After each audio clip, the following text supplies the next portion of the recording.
afternoon. Thank you all for being here. Today with me I have Sheriff Greg Champagne, Dr. Ken Ortling, as well as Armin Bork, President of the Firemen's Association, to give an update on the 2022 hurricane season. Last year, St. Charles Parish witnessed Mother Nature's wrath when Hurricane Ida, a strong Category 4, impacted our area. The devastation seen around this parish was terrible. However, we all came together and came through as a community to start the restoration project. And while we have made significant progress in restoration, the effects of that storm will be with us for some time. That being said, and I know no one wants to talk about future hurricanes, but we must be prepared and ready if Mother Nature decides to throw another storm our way. We have a more active than normal hurricane season predicted for 2022. The predictions for this year's storm season include 14 to 21 named storms. 6 of 10 of those are predicted to be hurricanes. 3 to 6 of those are predicted to be major storms, being a Category 3 or higher. Everyone should be taking the time now to make a plan for this hurricane season and not wait until a storm is in the Gulf of Mexico. Hurricanes are beginning to form in the Gulf of Mexico much more quickly and rapidly intensifying when they receive the warm waters of the Gulf of Mexico. We saw this last year with Hurricane Ida, and we saw it the year before that with Hurricane Laura, and before that again in 2018 with Hurricane Michael, which impacted Florida. If you start planning now, you'll be better prepared. And I know we've all been through a lot with Hurricane Ida, and the recovery, again, is still with us. And this is not meant to scare any of our residents, but this is merely the reality that we have to live with at this time. At the parish level, we have been laser focused on ensuring the vulnerabilities exposed by Hurricane Ida have been addressed to ensure the safety of our residents. We've completed the cleaning of all major canals and outfalls that had blockages after Hurricane Ida, and we continue to push parish infrastructure projects forward and improvement projects, as well as an emphasis on maintenance of our existing systems. Additionally, we have identified and begun the process of bolstering some of our pumping stations, major sewer lift stations, and our water system to ensure that they perform in the worst conditions. For the last 8 months, my directors and I have been meeting with EOC staff to discuss what went right and what needs improvement. In those meetings, we talked about everything from communications to garbage to even pod sites. This morning, we met as an entire team with all of our directors to make sure that we were all on the same page for our 2022 storm season, and we have made the improvements and changes to our planning to ensure that we are best prepared for anything that comes our way. So as we have been planning, residents should be planning too. Again, don't wait. You should ensure that you have an emergency kit. You should know your evacuation routes, and you should make plans for your family, the elderly members of your family, and your pets. The Governor's Office of Homeland Security and Emergency Preparedness has a website full of resources dedicated to this. It's getagameplan.org. Again, that is getagameplan.org. There you will find helpful resources such as what items you need to include in your disaster supply kit. It's also important that if the parish calls an evacuation, that you take these calls seriously. I've heard many stories after Hurricane Ida of residents who stayed and feared for their life due to the tremendous conditions. Let me tell you, it's not worth your life.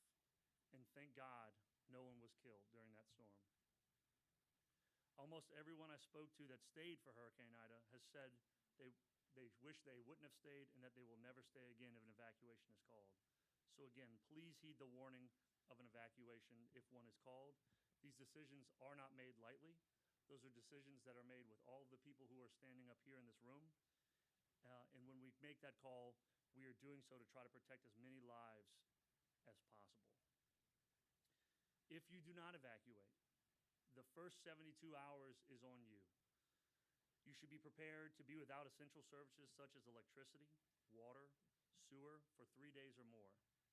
And you should be prepared to have at least 3 days of supply of water food, medication, and other essential items for you and your family. It's important that you have multiple ways to receive communications as well. I encourage all residents to sign up for our emergency alert system, and residents can sign up for customized alerts at St. Charles Parish by visiting www.scpemergencyalerts.com or by texting the word SCP Alerts to 888-777, and you will receive alerts. Again, that website is www.scpemergencyalerts.com, or you can text SCP Alerts to 888-777. We are all praying for a quiet storm season, but rest assured that myself, the staff here in St. Charles Parish, all of the people who are standing up here with me today are prepared if something comes our way. At this time, I'd like to turn it over to our Sheriff, Greg Champagne, to make a few comments about this year's upcoming storm season. Well, good afternoon, everyone. I know that this is the last thing everybody wants to be talking about. It's the last thing I want to be talking about. When I drove over this morning, I made a note that I've still got 2 neighbors that live within 100 yards of me who are not back in their homes from Hurricane Ida. Another 2 on each side of me have just repaired their homes sufficient to be back in them as well. So this is not a topic that we are getting any pleasure talking about, but we have to be realistic, and I think the parish president said it best. I don't want to be too repetitive, but make some plans now. Get your evacuation bag and box ready, whatever it is, so that you can be prepared to go, especially if we get a bad threat. We don't know what exactly we'll get. You know, I guess it's kind of like Forrest Gump and the box of chocolates, but I think it's reasonably likely that we're going to receive some type of threat, whether it be from a tropical storm, a lower level hurricane, which we do get it, we hope it's that, or God forbid, something worse. So we need to be thinking about it. We need to be prepared as much as we do not want to. I would say that from our standpoint, just briefly, the Sheriff's Office, we learned from each event. We learned from Hurricane Katrina a whole lot, which made us a lot better after Hurricane Ida to be able to serve and watch over your homes and property. We've learned a lot from Ida in the terms of one of our biggest issues was fuel. We rely upon local gas stations, convenience stores for our fuel, and we had generators ready to go, help them, knowing power would be out. But even that didn't work because the ones we relied upon close were so damaged that even a generator couldn't even get them working to pump gas. So we've now brought in our own safe and all regulated with all the proper certifications, a portable tank at our complex in Luling to where we know we got enough gasoline to operate for 2 days before trucks can come in and refuel us. So we filled that gap. Otherwise, our personnel are always prepared. We stay around. They stay on campus if need be to where we can be out there immediately after the storm. One final thing is, as the president just put in a plug for the parish's online alert system, we have an app, the St. Charles Parish Sheriff app, which I think a lot of people find very helpful even now. It mimics the National Weather Service storm alerts right now. Also, you can get pretty quick notice of major road closures. So a lot of people who are on it praise it, and if you haven't gotten it and downloaded it, just go to the App Store, St. Charles Parish Sheriff's Office, and download our app. I think you'll be pleased that you did that. So other than that, we're going to hope for the best, but we're going to be prepared and take care of each other. And as the president said, make a plan. Just do it right now. Get your batteries, get your evacuation bag ready if we need it. And so be prepared. And then other than that, we're just going to pray. We're going to pray that we're going to be spared this year. So thank you. Thank you, Sheriff. And I just want to take a brief moment to thank you and your deputies and staff for all the work they did during Hurricane Ida. They played a vital role in our recovery. Not only do they work to protect our property on the best of days, but they're here on the worst of days, clearing roads, securing pod sites, working to get supplies to our elderly residents. So again, thank you, Sheriff, and your deputies for being there for the parish at all times and going above and beyond. At this time, I'd like to ask Dr. Ken Ortling, the superintendent of St. Charles Parish Schools, to come and talk about the upcoming storm season and how it relates to our school system. Thank you, President Jewell, and good afternoon, everyone. First, I also want to thank President Jewell, his staff, the sheriff and his staff, and all the public entities in St. Charles Parish at EOC as well for their tremendous efforts and support of the school system so that we could return in a relatively short period of time after Hurricane Ida. Very much appreciated. St. Charles Parish Public Schools stands ready to react or to respond to any type of hurricane threat that we may have that enters the Gulf. I want to reiterate what President Jewell and Sheriff Champagne also said, that families have a plan. To bring technology devices with you if you evacuate so that students can still access materials and support. We will go out of our way to make sure that our students are provided some level of support regardless if students are evacuated or not. We also are committed to returning our schools to full operation in the event they are shut down for any specified period of time. And we are committed to doing that to make sure that our families can return when appropriate to do so, so that our kids can be educated. And I just want to also put in a plug, not an app, but certainly social media, St. Charles Parish Public Schools webpage, Facebook, Twitter, Instagram. We are very committed to providing open and transparent communication to our families in the event that they have left St. Charles Parish. So we remain committed to that. That is one of the few things that we learned that we did relatively well from Hurricane Ida. As they also mentioned, we've had follow-up meetings and lessons learned from Hurricane Ida that will make us even more prepared for the next event in the event that it happens. So thank you. Thank you, Dr. Orland, and thank you for all that you did along with the school board members and your staff after Hurricane Ida. A lot of the schools, most of them I'm sure, had major damage, and they even went as far as to platoon students from two different schools at one school to ensure that they could get students back in the classroom as fast as possible, and we appreciate that. Now, at this time, I'll turn it over to Armin Burke, who is the president of the St. Charles Parish Firemen's Association, to provide some information on behalf of the fire service. Thank you, President Jewell. Just want to not cover too many of the other subjects that was done. However, we work with a great team here of people and leadership in this parish. You can tell we've come a long way from Ida. The fire service is ready to support any which way it can, as well as the EOC here at St. Charles Parish that we work out of. It's a great team we work with. Some of the highlights that I'd like to talk about is generator safety. You've probably heard this through the State Fire Marshal and these generators that were set to a standard, and those standards are changing because of CO2 detection. One of the things that we want to talk about that is, even though you don't have natural gas at your home, is to really consider putting a CO2 detector. It may be from your neighbor's house, as well as we build houses as close as we can. Make sure that you have a plan, as it was pointed out, for 3 to 5 days. This including food, medication, not only for you, but for your animals and pets. We have a great pet source here, but again, when these things drop bad, it's 3 to 5 days before we can do anything.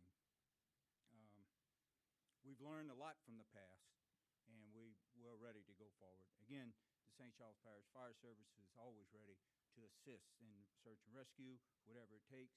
Again, the sheriff does a great job with his team, as well as the parish president and their team, and we're proud to be a part of that. Make sure you have travel plans. Make sure those travel plans are set now, and they should have been set months ago. But again, look over your plan again. Again, thank you very much. We appreciate it. Thank you, Armin, and thank you for everything the fire service did after Hurricane Ida to ensure that that residents were safe. I know as soon as we were able to go out, the fire service, the sheriff's office was out responding to calls from residents. Before we take questions, I'll just say that my staff, all of my directors, nearly all of my directors, during an event are in this EOC pre-storm, post-storm, and representatives from all of the agencies who are up here with me today have staff in this EOC. So this is a huge coordinated effort, not just in preparation for hurricane season, but in preparation for a storm and post-storm activities. So again, I want to thank everybody who was here today, who came out, and thank the folks who aren't here today, like the folks from our St. Charles Parish Hospital, our EMS. Again, this is a team effort, and at this time, I look forward to taking any questions that anybody has.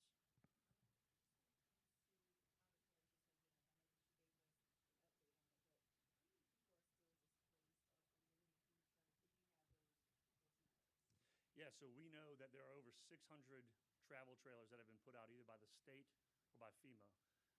We have one group site currently where approximately 70 travel trailers are being housed. So we know that hundreds and hundreds of families are displaced. And from what FEMA tells us, there are even more families that are displaced who were renters, and they are looking to figure out a solution, a housing solution for those folks as well. Yes, the storm was devastating. We had over 500 homes that were completely destroyed. And of course, when you throw renters in there, you're looking 600, 700 displaced families.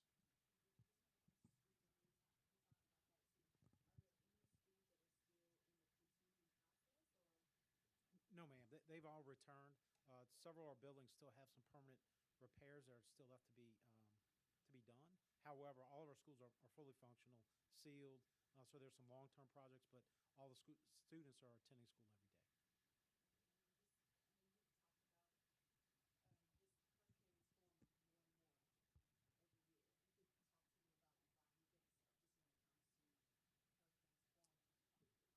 Well, I'm not a meteorologist, so I rely on those folks to make those determinations. And I know that there's a lack of a La Nina out there that is helping storms to form. And frankly, the Gulf of Mexico is probably warmer right now than it normally is from the lack of some trade winds and some of that tidal movement.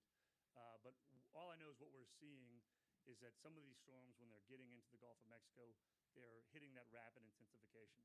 They get into the Gulf of Mexico as an unorganized, maybe tropical storm, tropical depression, and then within 72 hours, they end up as a major hurricane. So we know that our timelines have to be adjusted to make sure that we can still perform all the activities that we need to do pre-storm to make sure our residents are safe.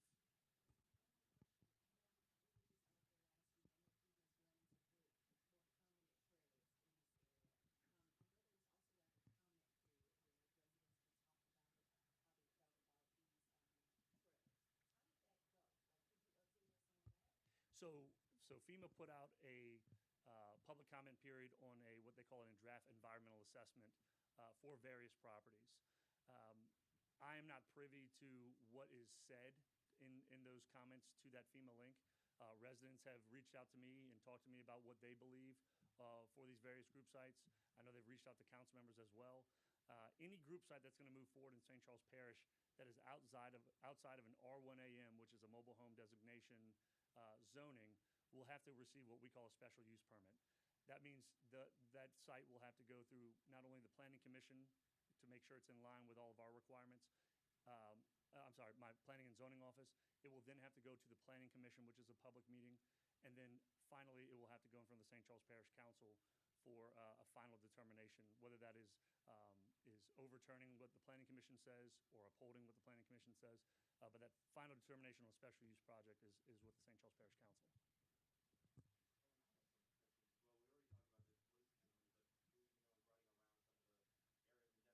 families, but riding around some of the areas in Dexterham and Lindley, there's some families without homes, some without fences, some without, things like that. Any message to them? I know they're struggling to find contractors. One lady has to drive all the way to Hammond to get supplies for her house. Yeah, look, the current supply chain shortages and really the inflation on everything that we're seeing right now is basically creating a worst case scenario for people who are trying to rebuild. Your insurance company, if they are working with you, probably isn't adjusting what they're giving you for the inflation that we're seeing, the worst inflation since the early 1980s. So it's tough, and I'll tell you that I hear those residents, I'm with those residents. We are working in St. Charles Parish to make permanent repairs right now, and I can tell you we are not having the best of luck with our insurance companies either. So it doesn't matter if your deductible is $5,000 or $5 million. Everybody's is getting the runaround from these insurance agencies. And what I would tell them is that just take it one day at a time. Keep pushing forward. Recovery is a long-term process. But I know every day when I go out into the parish, I see one or two less blue roofs. I see a fence that was down getting put up with a new fence. So slowly but surely, we're seeing the parish come back to how it was. And I know that for our homes that were destroyed, any homes that get built back under the new building code will be better protected for future storms.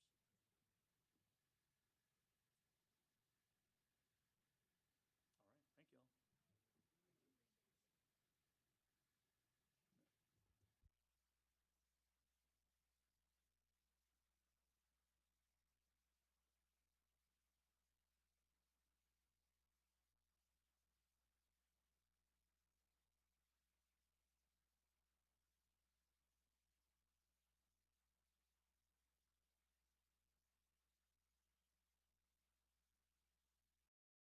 Most of our parks have reopened. Not all of the parks have opened up fully. We have some amenities that are still closed, some sections of parks that are still closed. We're asking our park patrons to be careful as they navigate through our park. Despite those limited closures, Parks and Recreation is confident they will meet the parish's needs for the summer season.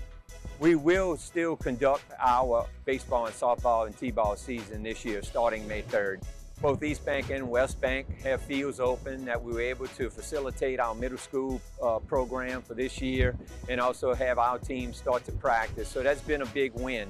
And from camps to clinics to outings, Parks and Rec is offering something to nearly everyone in the coming months. Starting May 10th, we'll roll out our Cornhole League. Last year was very good, our first session with it. We do monthly bus trips here in the parish for our senior population, 55 and above. We go look for certain hidden treasures along the Gulf Coast at one of the casinos and maybe bring back some gold coins. Rolling right along into summer, we'll start with our clinics and our camps. Baseball, softball, basketball, soccer, our Oshner Sports Clinic. And while many facilities are back up, there are some challenges that Parks and Rec are diligently working to address. Lighting took a big hit. Over 137 poles had damage or fixture damage. We started that process. East Bank Bridge Park is coming online the first weekend in May. Shortly thereafter, we'll have West Bank and Ormond, and then we'll go to some of our smaller parks. So our tennis courts took a beating. Montana Tennis Court, we started to ramp up also there because we had to cancel our spring tennis session, and we want to bring that back in the fall. Parks and Recreation Director Dwayne Foray sees the progress, but knows the race isn't over yet. Every day we get better, and if you want any more information, please feel free to call us at 985-783-5090, or check out our website, scpparksandrec.com, and see all the wonderful activities and programs we have to offer here in St. Charles Parish.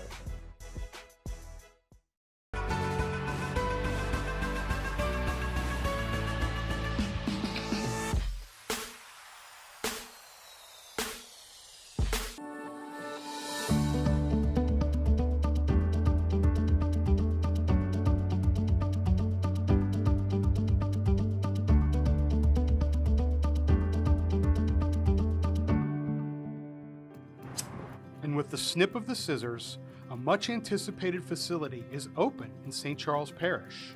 This is really a great amenity that again complements the Mississippi River Trail as well as the West Bank Bridge Park.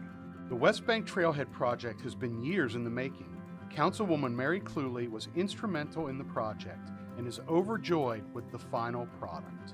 Our parish is lucky to have miles and miles of the levee, and now to have the bike path and the walking path, and now to have this at the base of our trailhead is going to be an asset long into the future.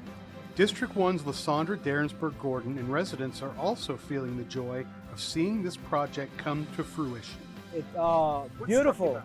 I think it was more than what they expected, but no, they really did a really good job. I think it's for the future, it's going to last for a long time.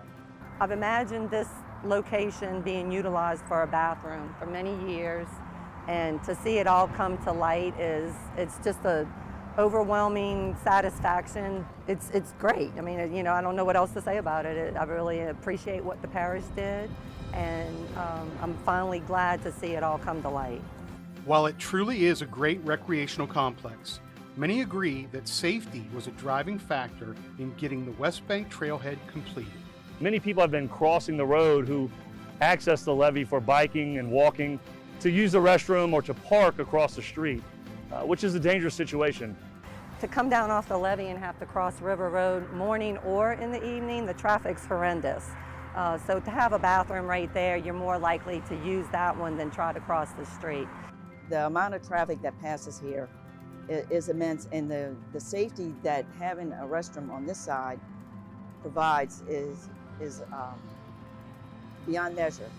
A project to enhance the site of the East Bank Trailhead is in the works. So whether it's East Bank or West Bank, get out and enjoy our trails along the mighty Mississippi.